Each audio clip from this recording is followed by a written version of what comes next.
Pour bien s'entendre, il faut bien s'écouter. Rendez-vous sur M, la petite radio du Grand Maghreb.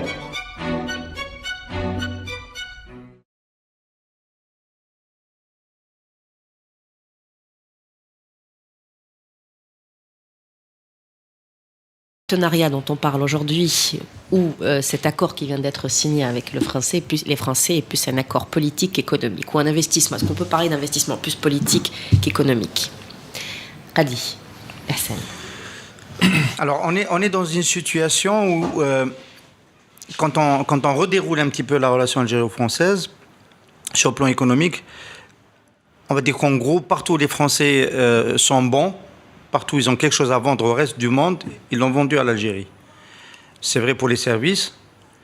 Ils gèrent l'eau d'Alger. Les Français gèrent l'eau d'Alger avec Suez. Ils gèrent le métro avec la RATP. Ils ont livré les tramways avec Alstom. Ils gèrent l'aéroport d'Alger avec ADP. Ils vont probablement encore prendre certains services. Donc partout où ils ont de l'excellence, qui leur est reconnue par leurs partenaires dans le monde, ils ont réussi à se placer en Algérie. Restait l'industrie, le cœur de l'industrie. Il y avait Lafarge dans le ciment. On sait comment Lafarge est rentré en Algérie. Ils ne sont pas rentrés directement. Ils sont rentrés en rachetant Orascom sur la place du Caire. Aujourd'hui, ça arrive à l'industrie dans un secteur et une filière qui est symboliquement importante, l'automobile. Les relations algéro-françaises, de ce point de vue-là, vont bien. Maintenant, il faut rentrer dans le contenu de cette relation. Qu'est-ce qui peut perturber ça? Est-ce que ça peut aller au-delà? Sur quoi ça repose? À mon avis, c'est un vrai débat. D'accord. L'investissement, selon vous, cet investissement... Ce qu'il faut quand même remarquer, c'est que les relations économiques, ce qu'on appelle les affaires entre la France et l'Algérie, ont toujours été importantes, indépendamment de l'état des relations politiques. Même dans les périodes où on avait des semblants de crise, le business continuait. Quand il y a eu la fameuse crise sur le mémorial en 2003 à propos, le business a continué. Donc, il n'y a pas nécessairement de relation automatique entre l'état des relations économiques qui s'appuie sur, certains même disent, un tropisme français des opérateurs économiques algériens, qui est là, installé, et la relation politique. C'est très différent. Moi, je pense qu'entre l'Algérie et la France, ça a toujours été la mésentente cordiale. Même si c'est vraiment une lune de miel depuis que le président Bouteflika est au pouvoir. Et cela prouve aussi que ce sont des arguments qui ne tiennent pas, ceux de la repentance, qui a toujours été une soi-disant nécessité pour les autorités algériennes. C'est un argument qui ne tient pas. C'est l'économie qui compte, c'est les relations entre les deux pays qui comptent. Le fait que le président de la République se soigne à l'hôpital de l'armée française démontre aussi qu'il y a eu des concessions faites par le gouvernement algérien, même si, il faut le dire, les spécialistes de l'économie disent que cette affaire symbole n'est pas un bénéfice pour l'Algérie ni pour le gouvernement algérien, parce que déjà, l'Algérie perd un éventuel investissement automobile étranger pour la période de 3 ans. Donc ça, c'était la grande concession faite par les autorités algériennes. Un véhicule aussi qui est plus cher que d'autres véhicules japonais et français qui sont importés en Algérie. Une usine qui va produire 10 fois moins de véhicules que l'usine Renault de Tanger, qui aujourd'hui produit jusqu'à 400 000 véhicules par an. Donc, est-ce que c'est un investissement, comme l'a dit M. Sellal il y a 3 jours, gagnant-gagnant? La question reste posée. Abed. Rabah, il a dit rabah. Non. Puisqu'on parle de symbole, de la symbole, moi je m'en tiendrai à un symbole. La presse algérienne a été emballée au propre et au figuré le jour de la sortie de la symbole. Ça, pour moi, ça symbolise tout. Tous les faiseurs d'opinion ont été embarqués dans une idée qui est fausse. C'est de la com de Renault qui a fonctionné de bout en bout. Je suis content pour les Oranais qui vont avoir quelques milliers d'emplois. Je suis content que l'Algérie découvre un petit peu comment on assemble, comment on met un moteur dans une tôle. Mais ça ne va pas plus loin. Mais en quoi c'est catastrophique, Abed? C'est catastrophique parce que ça empêche l'Algérie d'aller dans l'industrie automobile, de réfléchir sérieusement, de s'impliquer directement. C'est un bureaucrate qui a signé ce contrat. Il s'appelle M. Benmiradi. Je ne sais pas si vous voyez qui c'est. C'est un bureaucrate intégral. On lui a dit, tu signes. Parce que le président Bouteflika voulait aller au 4e mandat avec une dot. Et c'était ce contrat. Il l'a préparé. Et donc, voilà. On a signé. Monsieur Benmiradi, qui est aujourd'hui conseiller économique du président de la République. Voilà, on n'est pas sorti du cercle de toute façon. Donc, sur le plan de l'investissement, il y a un mensonge énorme. Renault dit qu'on a investi exactement 50 millions d'euros. La partie algérienne parle de 800 millions d'euros qui vont être investis. Ça va, il va aller. C'est quoi ces chiffres? Et donc, on se ment tellement qu'on s'installe dans un monde qui devient complètement virtuel. Je suis d'accord avec Madame Le Pen sur ce cas précis, qui dit que c'est une catastrophe, mais pour la France, d'avoir à investir. La délocalisation, elle a raison. La délocalisation, donc il faudrait savoir s'il y a délocalisation ou pas. S'il y a délocalisation ou pas. En fait, le savoir-faire algérien n'est pas suffisant. La compétence politique, la gouvernance n'était pas suffisamment performante pour pouvoir obtenir de la négociation avec les différents constructeurs mondiaux une implantation en Algérie avec un taux d'intégration dès le départ qui soit un taux d'intégration important. Les Marocains ont beaucoup mieux su faire. Les Marocains, ils ont un marché qui absorbe moins de 100 000 véhicules an, l'Algérie 400 000. Mais les Marocains ont implanté chez eux une véritable industrie avec un bassin de sous-traitants à Tanger. Oui, mais parce qu'ils ont une politique de l'attractivité que l'Algérie n'a pas. C'est-à-dire que eux, ils ont amené. Peut-être que c'est n'est-ce pas le marché. Ils le font pour l'exportation. Ils le font pour l'exportation. Ils avaient une vision. Ils ont une vision, Tanger, la Méditerranée, le port, comment on peut coller à l'Europe, comment on peut attirer les investissements, c'est un tout. Oui, mais Renault Tanger existe depuis 1968, c'est-à-dire ça, c'est important de le rappeler. Dans les années 60, Renault Dair. En France, au Maroc. Non, ils ont arrêté. C'était un autre projet. Celui de Marioussa, c'était un autre projet. C'est tout à fait autre chose. On va essayer de rester sur l'essentiel. Les Marocains avaient une stratégie complète, une industrie qui est arrimée à l'Europe d'une certaine manière, servir de base industrielle pour certains créneaux qui sont en train de se perdre en Europe, d'être délocalisés. Enfin, ils ont une vraie vision. Et donc, ils ont collé. En Algérie, on a dit, on veut un joujou. Et on a eu ce joujou, point. C'est aussi une manière pour le gouvernement, d'ailleurs, Abed, de dire on avait raison en 2008 de supprimer le crédit à l'automobile, parce que la condition à cette suppression, c'était on veut lancer une industrie automobile. Et aujourd'hui, grâce à ce projet sans grande importance, il faut le dire, eh bien le gouvernement dit vous voyez, nous avons réussi à installer une industrie automobile en Algérie, alors que ça n'a rien d'une industrie automobile.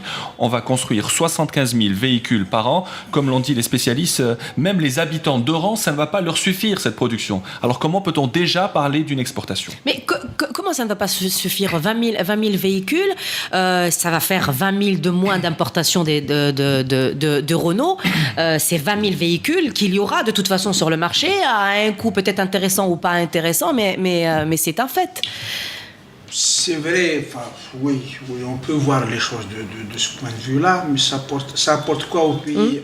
Au lieu de ramener la voiture en une pièce, on la ramène en deux pièces. Bon.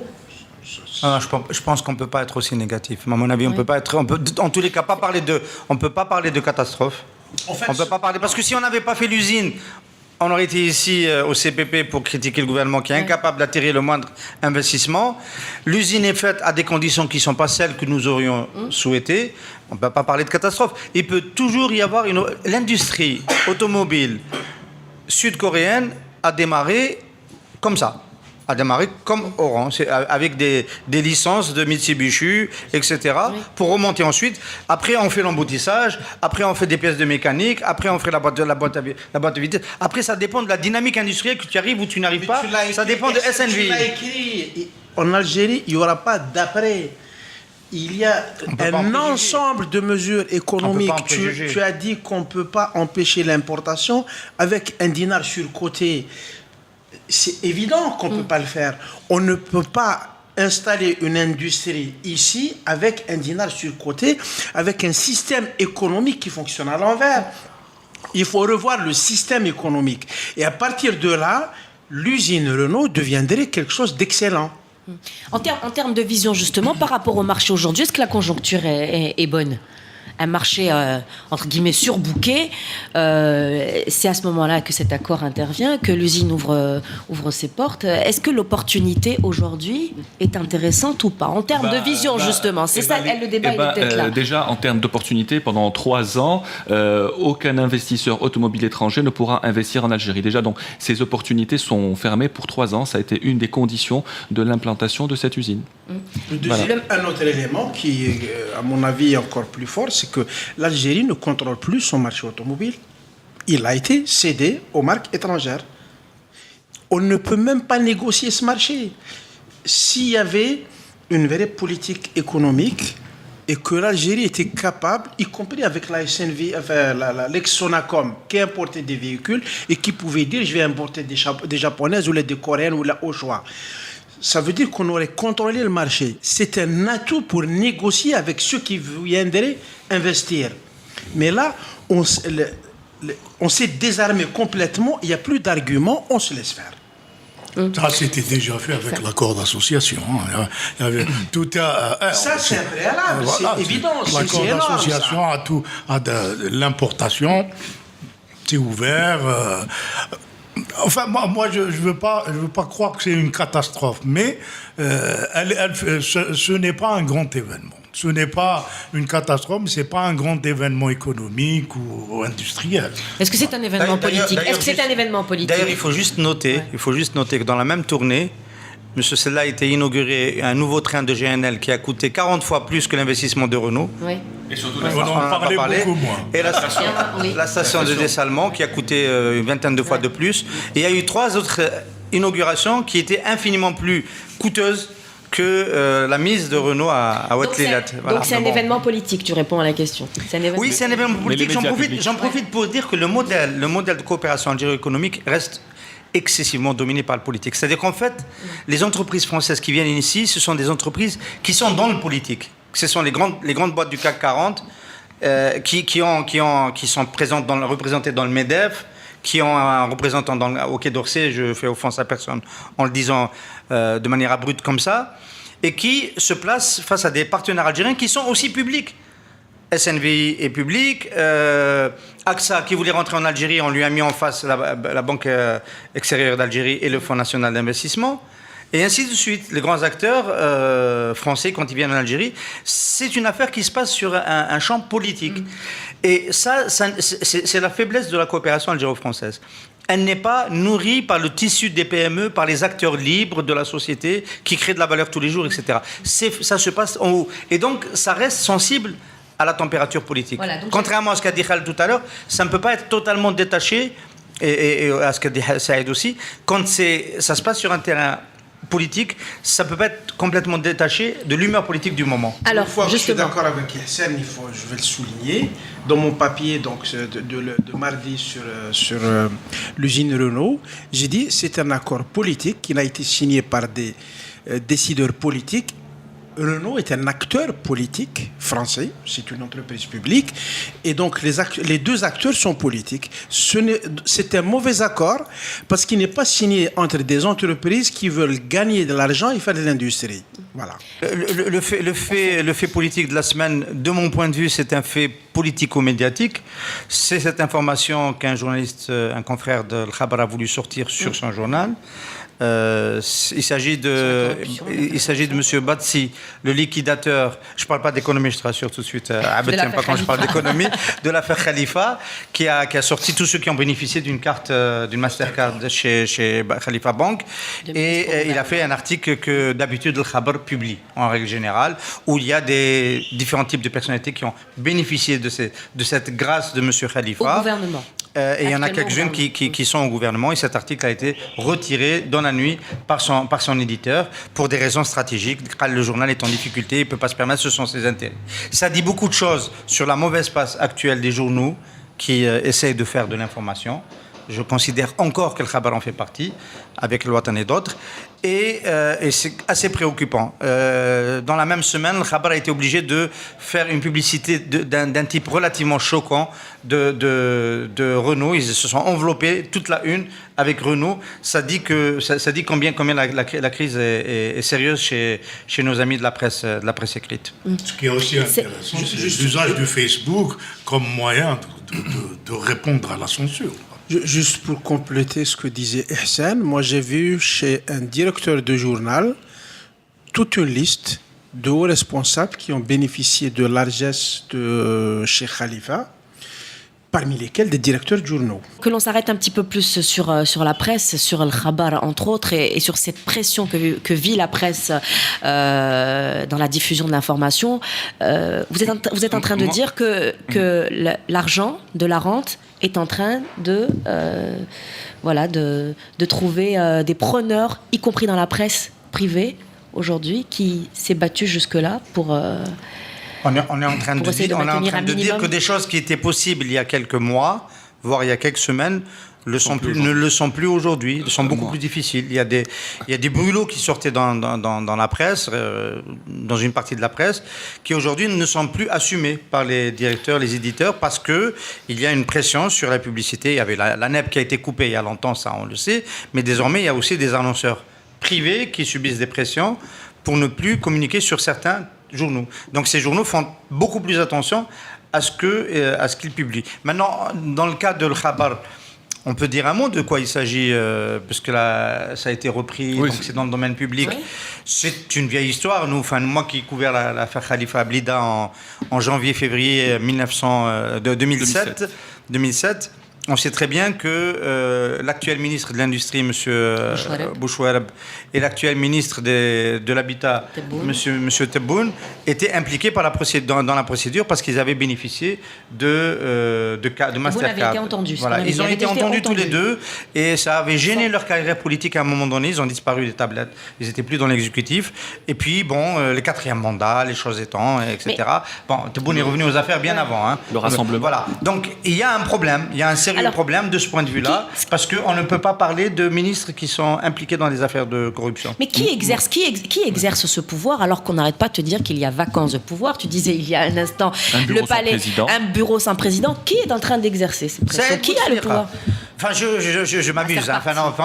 La dernière fois que tu avais posé cette question-là, j'ai répondu spontanément, ça aide beaucoup. Tu peux dire ça un peu plus sérieusement. C'est pas uniquement le fait de s'amuser. Il faudra qu'il l'explique après. Ça va être difficile s'il le dit plus sérieusement. Ça va être Non, mais c'est Saïd Bouteflika qui décide de ces choses-là. Qui exerce ce pouvoir aujourd'hui sur la presse? Qui exerce ce pouvoir jusqu'à la presse? En parlant de presse, moi j'aimerais dire simplement que Hamid Gomrassa, le journaliste d'El Khabar, a eu beaucoup de courage à publier cette information sur Facebook. Et heureusement qu'il y a eu les réseaux sociaux, sinon nous n'aurions pas eu l'information. Il a eu beaucoup de courage parce que là il s'attire les foudres de son entreprise, il risque d'être sanctionné et ça nous donne un peu un aperçu de ce qui se passe, parce que le Khabar est un journal qui est dans l'opposition, il faut le dire, qui est en guerre ouverte contre Hamid Green, le ministre de la Communication, depuis plusieurs mois. Et voilà, on voit que cette opposition a aujourd'hui des limites. Voilà, pourquoi est-ce que le journal a décidé de se mettre des limites maintenant? Peut-être parce que Hamid Green n'était pas concerné par cette histoire de carte bancaire. Peut-être que s'il avait bénéficié d'une carte, on en aurait parlé peut-être. Mais ça prouve que cette liberté a des limites aujourd'hui. Et j'aimerais simplement préciser que dans cette guerre des journaux, des deux grands journaux, Al Khabar et Shorouk, eh bien, lorsque le Khabar se livre une guerre sans merci contre Hamid Green, Shorouk a fait autre chose en publiant il y a 3 jours un article élogieux à l'égard du ministre de la Communication. Oui, bon. Et je vais changer de lorgnette pour lire ces événements. Et donc, ce qui se passe, c'est qu'il y a une redistribution ou une volonté de redistribution de la manne publicitaire pour remettre de l'ordre et dans le soutien des médias au pouvoir. Et donc, il y a forcément des gagnants et des perdants, mais ça reste une rente. Moi, j'ai lu dans un très grand journal, un des principaux journaux du pays, un directeur de journal qui disait, avant, on recevait 10 pages de pub de la NEP par jour. Aujourd'hui, on n'en reçoit que 4. C'est un raisonnement de fou. Il considère que c'est un droit de recevoir 10 pages de pub. Donc, il est totalement dans la logique de la rente, et ce qui l'emmerde, c'est que la rente lui échappe et qu'elle risque d'aller ailleurs. c'est pas un monde dans lequel je peux baigner. Enfin, Ce qu'il faut ajouter, Sharif, c'est que la NEP, on n'arrive à non plus en discuter. C'est une décision politique, ça appartient à l'État, c'est le gouvernement qui décide. Mais que l'intervention aille jusqu'à demander aux annonceurs privés de ne pas publier dans certains journaux, là on élargit le spectre. Hein. Donc c'est un peu plus différent. Il ne s'agit pas de s'émanciper en fait, il ne s'agit pas d'émancipation. Ce n'est pas un problème du tout, c'est juste une maladresse technique. Cette intervention de Hamid Green, si elle est vraie, aurait dû être faite par Haddad. C'est tout. Le patron des patrons qui demande à... Il n'est pas encore. Il n'est pas encore. Et c'est un détail. Donc voilà, c'est le cercle. Comment ça, il ne peut pas le faire? Il a aligné les patrons en disant, toi tu ramènes 5 milliards, toi tu ramènes 10 milliards. Il peut effectivement le faire de manière informelle. Mais de toute façon, c'est pas ça qui est important. Ce qui est important, c'est que là, on est dans une logique de fonctionnement d'un système où l'ensemble des acteurs considèrent que la publicité, c'est une rente à se partager et chacun en veut un peu plus. Et donc, ce qu'il faudrait, et là c'est la presse privée qui, à mon avis, ne joue pas son rôle, c'est de se dire, on va sur le marché et c'est la concurrence qui joue. Ouais. Autre chose, Hassan a été choqué par le fait que le journal Khabar soit enveloppé par cette publicité de la Renault Symbole. On a tous été, mais c'est peut-être aussi un pied de nez au ministre de la Communication qui fait tout pour empêcher la publicité sur ce journal. Et le Khabar n'hésite pas, ne se gêne pas de dire que le ministre donne même des instructions aux annonceurs privés de ne plus donner de pub à Al Khabar et Al Watan. Donc c'est une manière de dire que voilà, nous avons eu la pub de Renault.